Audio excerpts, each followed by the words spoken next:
You're listening to Business Stories with Ryan Arcaracci, where I speak to business professionals from all walks of life. Thanks for listening, and let's get to it. Welcome back. It's Ryan. Today's going to be a good episode. I have a woman on who is really in the business of faith and empowerment for people, especially women in this day and age. She's here to talk about her story and especially how she's really trying to help the world be more compassionate. Sheria Stallings, thank you for being here. It's good to have you. Thank you so much, Ryan, for having me on. I'm just really excited with having a great time with you. Yeah, I agree. It's going to be a good conversation. So let's start off. You have a really interesting story. You've been through quite a bit. Tell us kind of how you came to where you are and what you've gone through. Okay, so Ryan, my professional career spanned over 20 years. My background is business. I work with a major utility company with attracting and retaining business. And I also, on the other side, I have over 20 years of experience working in with women's ministry, helping actually the chairperson of over 15 churches, helping them develop their women's ministry, helping women, empowering women. Mhm. And then, based on the experiences of the two, my business background and my faith-based background, I started an organization called She Soars LLC that would allow me to step outside of the four walls of religious institutions and really work on leadership and professional development for organizations, mostly helping women identify blind spots and barriers to their success so that they can remain empowered and succeed in business, or to help them with any project or ideas that they have a desire to launch. That's great. So talk to us about how did you come up with the idea of finding it in your heart to go out there and talk about empowerment? Was it a personal experience that triggered that sort of feeling for you? So there are a few things. So first, I as a young woman, I was working within ministry Hmm. at my local church, Yep. where working with women's ministry was a group of women between the ages of 19 years old. We deal with everything from marriage, being single, Yep. working women, housewives, everything, really dealing with the issues of a total woman. But then Mhm. I realized, Ryan, that this is something that we all go through, regardless of our places, our socioeconomic status. And that's how I started She Soars, because I wanted to start to work with women, deal with leadership, professional development, women empowerment, across all gamuts, across all, organization base. And so I started out at the corporate level, and then I've been invited to conferences and universities. And then I found principals and even social workers asking me to scale down my curriculum Mhm. to bring it to their high schools, to their middle Mhm. schools, and even women's shelters, single women and children's shelters, just to give them a sense of hope, empowerment, that they can actually begin again. Right, right. Do you have any particular situations or stories, maybe women you've worked with who have, in particular have been down in the dumps, they've been through something difficult? Can you talk to us about maybe a particular experience you've had with one of these people or these women? Well, before I start with someone else, Ryan, I'll first start with me. Oh yeah, please, When please. I was a young woman at the age of 29 years old, I was diagnosed with an aggressive form of cancer Hmm. that had metastasized to my lymph nodes. Wow. And three different hospitals, you know the stories. You have your MRIs, you're doing bone scan, organ scans, and I had two different surgeries. And when it was time for me to start my chemotherapy post-op, We did not know then, but we found out that I was pregnant, Ryan, and that I was Wow. pregnant during both surgeries. And I was also pregnant when I was getting all those MRIs and exposed to just such high level of radiation. And just to make this, I'm gonna try to make this story as quick as possible because it is my story, and it is what pivoted me in life. Right. When the doctors, they were all concerned and all, and I'm putting that mildly, that one, they told me that I could not have this baby and that I would have to terminate this pregnancy. Wow. And one, that my cancer was so aggressive, Ryan, that they didn't even think that I would live through the pregnancy. And if I did, and if I brought this child to term, that she would be born with so many birth defects or abnormalities, that why would I want to take this chance dealing, with what I was dealing with? And Right. I'm just going to fast forward. I'm not a superwoman. I'm not a superhero. I am thankful and grateful to the women and the people that surrounded me, much prayers. Yeah. But I stand before you, that same child who they thought would have birth defects is now 19 years old. Wow. She's in her third year of college. She has a 3.99 GPA. She just phenomenal. And I'm here today to tell the story. I am cancer free. Wow. And I tell you, Ryan, everybody may not deal with a life threatening illness. Right.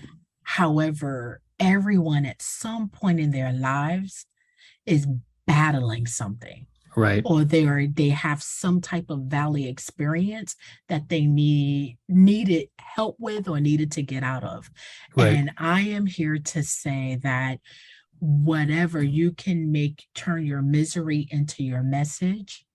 You can turn a trial into a message of triumph, Right. and we don't have to remain victims, and we can be victorious. I am thankful to God. I'm just thankful, that I'm here to share this story, that, you know, here I am, Brian, here I am. And the idea that I'm still here, there is a story to tell.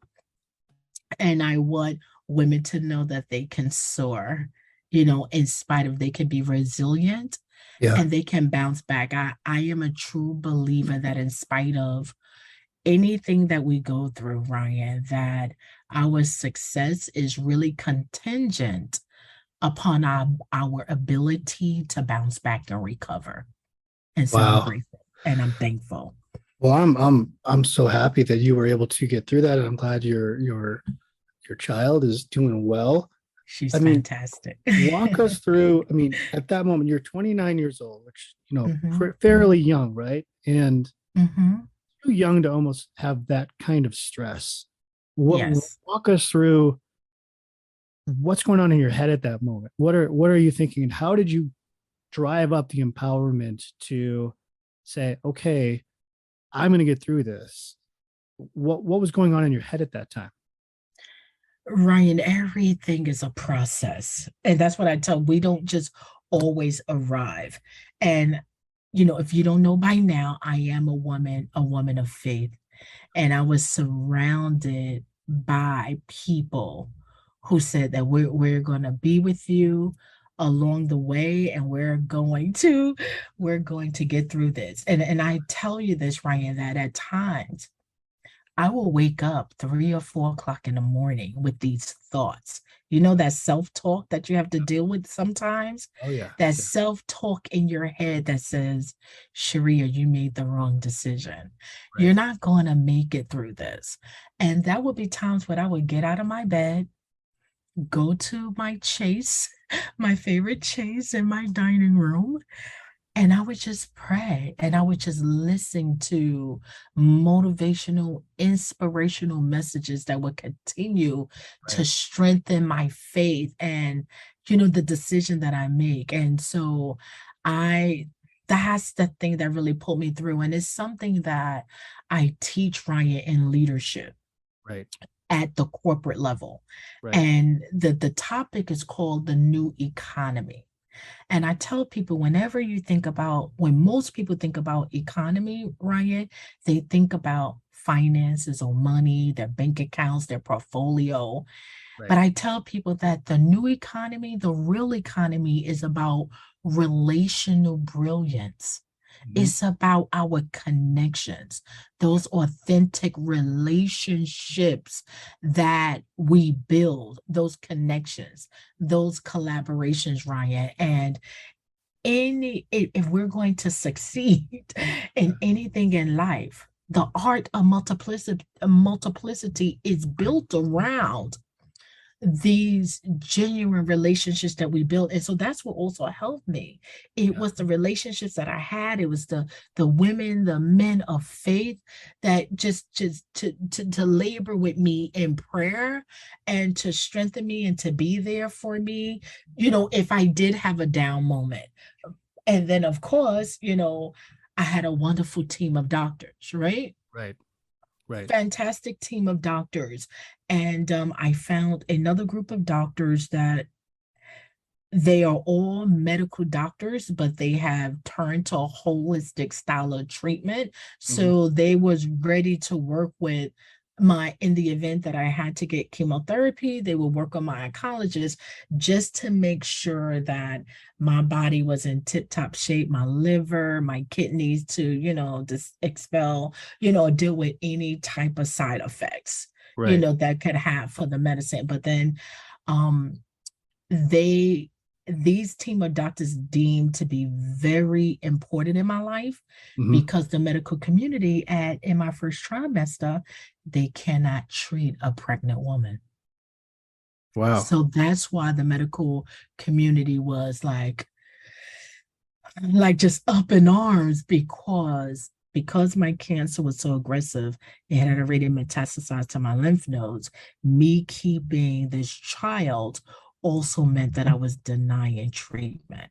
And Ryan, it was not an easy decision. And like I said, there was times when I second guessed myself. But what did it for me, which is I asked my doctors one question.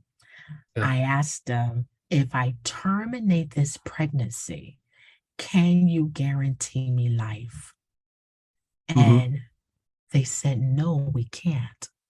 And I said, so then why kill the both of us? And I thought then I was married at a very young age, at 21 years old, Hmm. and I thought that okay, well I've lived a pretty good life, although I'm young, but Right. maybe that's why I married young, and maybe that's why I did this, and maybe that's Yeah. why I did that. So, and I said, but I'm happy right now, so I'd rather birth a happy, healthy, normal child Yeah. than to take the risk to terminate this pregnancy and you still can't guarantee me life. And so that's what had me make the decision that I made. Wow. But it wasn't easy. I'm telling you, it wasn't easy. But I'm thankful. I'm thankful for that relational brilliance Yeah. of people of faith. I'm thankful to God that that we were able to come together and they labored with me through that process. Right. Right. That is amazing. I mean, because I think of myself when I was 29 and I'm like, holy cow, boy, was I immature compared to you. I'm like, I was, I'm like, wow, I don't know how I would act in that situation when I was 29. I mean, not like you for sure.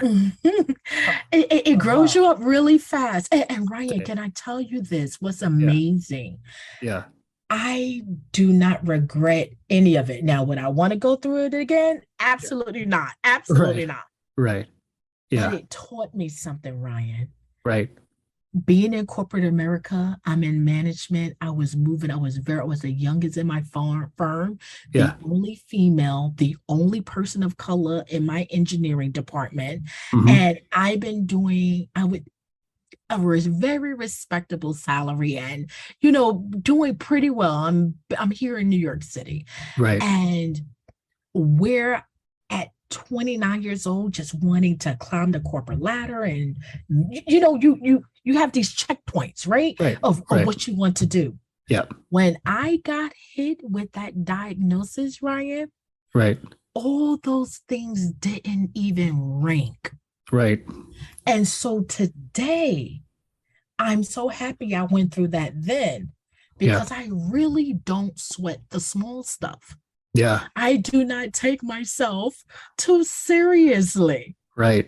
because Right. none of that stuff, the only thing that matter is that I wanted to be healthy. I want to be strong. I want to be here for my Yeah. family. I'm like, God, I got graduations to attend. I have weddings that I want to see. I have a next generation. I want to live long enough to see grandchildren if I'm Yeah. blessed in that area. And Right. so today, when Ryan, when you have been faced with your own mortality, Right. you start to see life through a pair of different lenses. Right. And that's what it's taught me. Yeah. I mean, that's truly amazing. I think it speaks for resiliency because I think I mean, younger people these days, and I know when I was younger, you don't really understand that every day is really a gift because tomorrow isn't promised, right? And if you can Correct. survive through, and people like you have survived through these challenges, and people that have done other things that they've survived through, it builds a character and a resiliency, and that you carry over into business and in life, right? And that only makes Absolutely.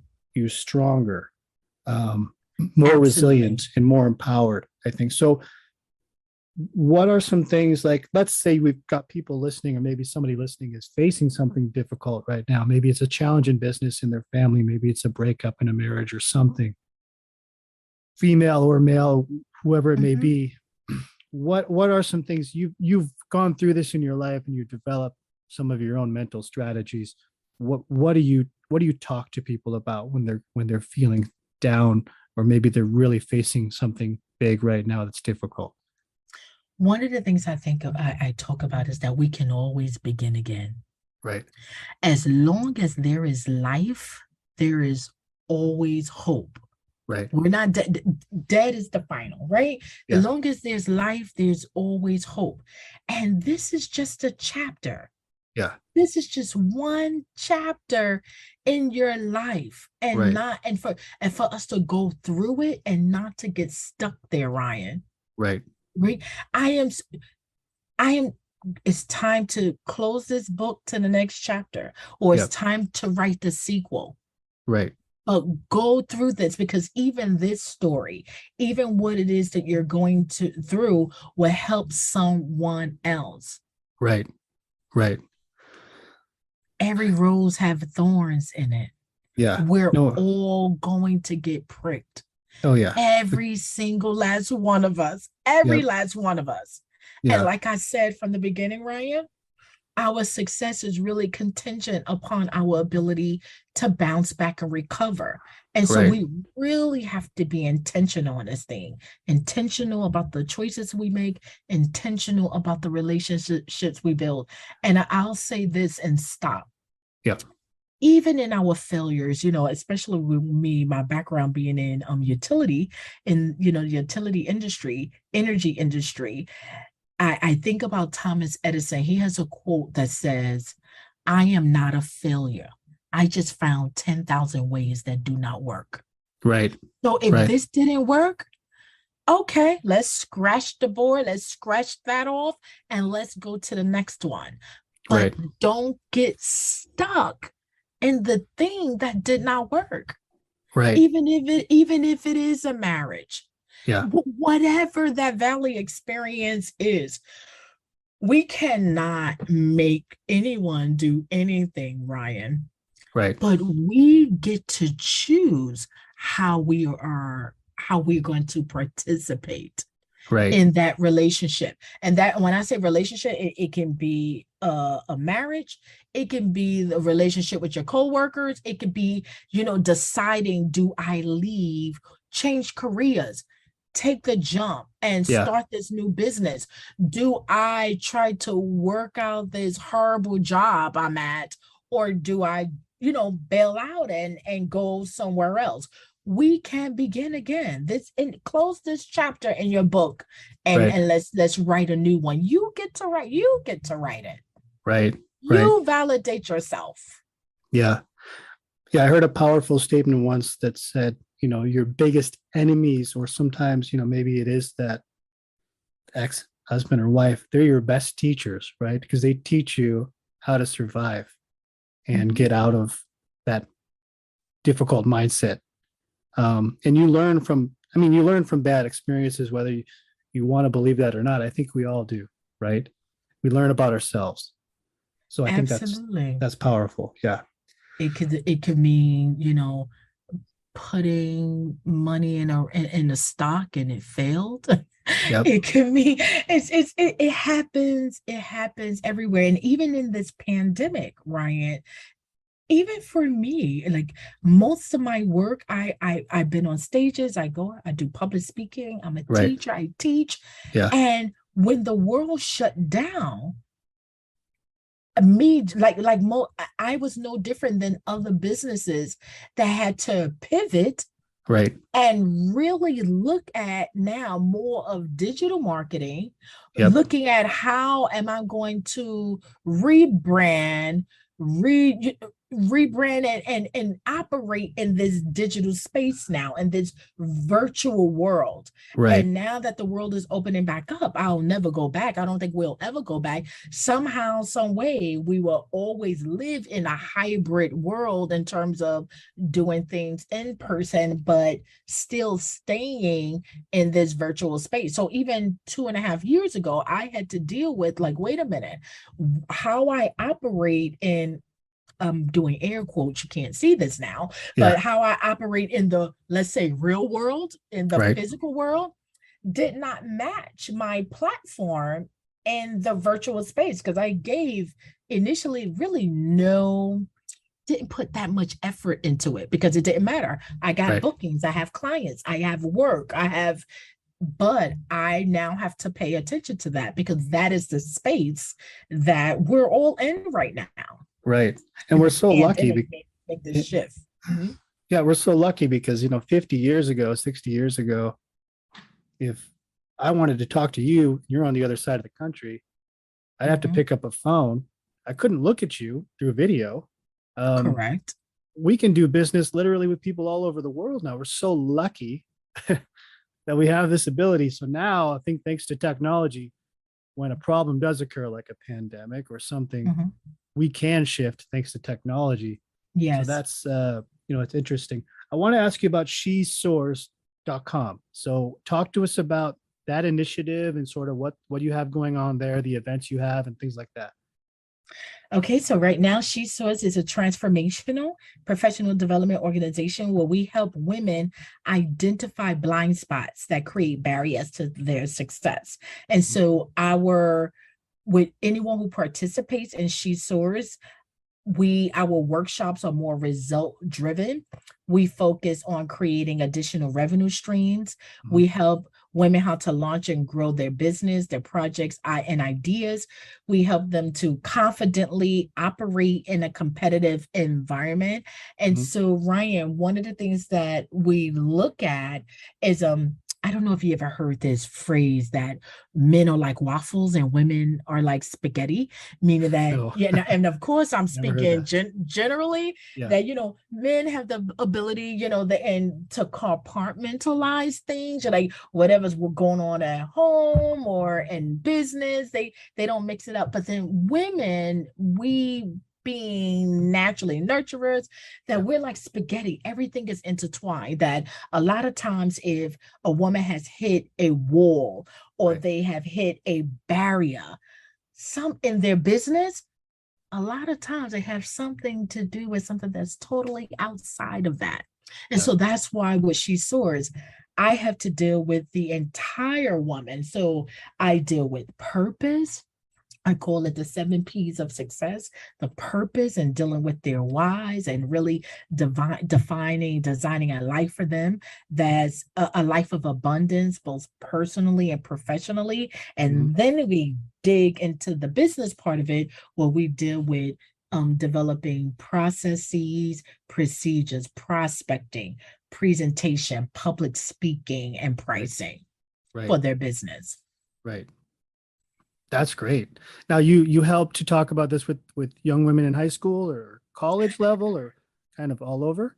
So yes, I've done conferences with universities. I do from high school to middle school. Ryan, what was a little bit different is when I was shifted. I had social workers. A social worker give me a call and ask me would I come to their group home, and that's when I realized I had to deal with the emotional intelligence part Right. of build that out because when I was sitting at dealing at the platform of a university or Right. dealing corporately or schools, the girls are already geared toward their next, their high school, what I want to do in my career, Yeah. college, They're college ambitious. level, right? Yeah. They're already unapologetically ambitious. But Right. then when I'm sitting in a group home, these were a group of women and young girls who for that society have forgotten about or maybe even written off.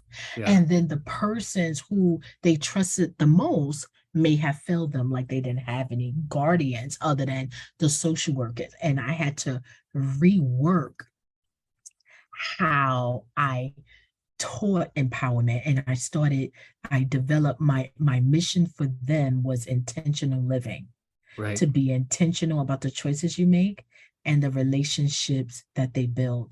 And one of the things that we started with was self identity, that they are more than the biggest mistake they made or of somebody else's. Right. So they're not defined by their circumstance. Correct. Correct. And believe it or not, although I was there to help them, oh my God, it was the most rewarding. Yeah. One of the most rewarding experiences Wow. that I've ever had. Any particular young lady there that has really connected with you or a story you have from one of them that maybe you can talk about? One without saying names or Right. anything. So Right. there Keep it was one, confidential. Yeah. yes, one young lady who one lady was very disruptive in the group. Yeah. And I think that she was like just challenging me to see like, okay, let me see if she like really go off. Yeah. And I remember saying to her, I said, you missed our first session. Yeah. I said, but one of the things, I'm trying to say this without saying her name. I Yeah. said, I say one of the things I mentioned to the young ladies that I only want you in this session if you desire to be here. Right. However, because I understand everybody may not be ready. Right. I say, so it appears as though you're not ready. I say, so you are free to leave Hmm. so that I can provide to the other young ladies, what it is that they came for. She decided to stay. This woman, young lady, who then was only like 17 years old, became one of the best like students of the session and ended up getting a full scholarship to the University of Honolulu, ended up going to college in Hawaii. Wow. In Hawaii, In nonetheless. Hawaii. And listen, and she lived in the Bronx, Oh, New York. And I wow. was like, oh my God, are you actually going? They were like, she's go full ride, full ride. And Wow. just to have been part of that process, to Yeah. work with her on her application, for her to actually think like I can actually go to college. Yeah. Never mind. And all she was thinking about, like, she didn't even know she would finish high school. It's like Right. it was amazing. And so that's like a great story. Okay. So A you hear it great now. story. If you want to go to college in Hawaii, you need to talk to Yes. Sheria. You got your ticket. Yeah. You just need one person. You just need somebody to believe in you and connect. And Ryan, I Yeah. tell people like you and I that Yeah. even as we're building our business and we have our hopes and we have our dreams, Yeah. that we have to remember to Yeah. reach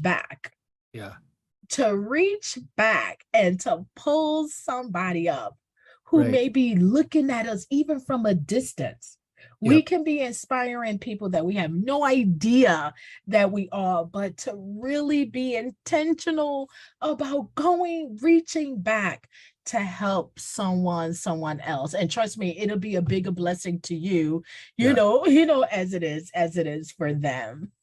That's got to be a great, I mean, I feel good just, I'm like, I hold the door for somebody. I'm like, hey, I did something good today. I feel Yeah, good, But for you, even I'm like, that. for you, it's like, that's got to be an amazing feeling to know that you were that much of an influence on someone's life, especially a young person, right? And you know what? Because I got to remember that somebody helped me. Right. Every, every step I take, even now, Ryan, you and I, this connection, this Yeah. conversation, Yeah. I'm going to share this amongst my circle on my platform. You're doing the same on yours. Yep. We have no idea the seeds that we're planting right now in this moment Right. and what is going to sprout into. Yeah. So that's what I mean by I am so excited about the process. Even Right. this isn't a coincidence. This is a seed. We are planting seeds right now. And I Yeah. really do believe that it's going to sprout into something. And what's wonderful, once again, about this digital world is that this is a timeless piece for someone to revisit Yep. years down the line. Yeah. I'm gonna buy my house in Hawaii in 10 years and I want you to come visit, okay? So Promise to give me an invitation because I will show up. See, Ryan, don't I tell you right now, I will show up, but yeah. I'm an excellent cook and I bring lots of treats. So Oh, great. Great, great, great.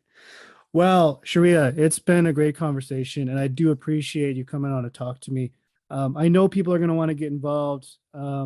Maybe they have some people that you can talk to, whether it's a group of young women or, other people in there. Um, where can they reach you? How can they find you to book you or talk to you or work with you in some way?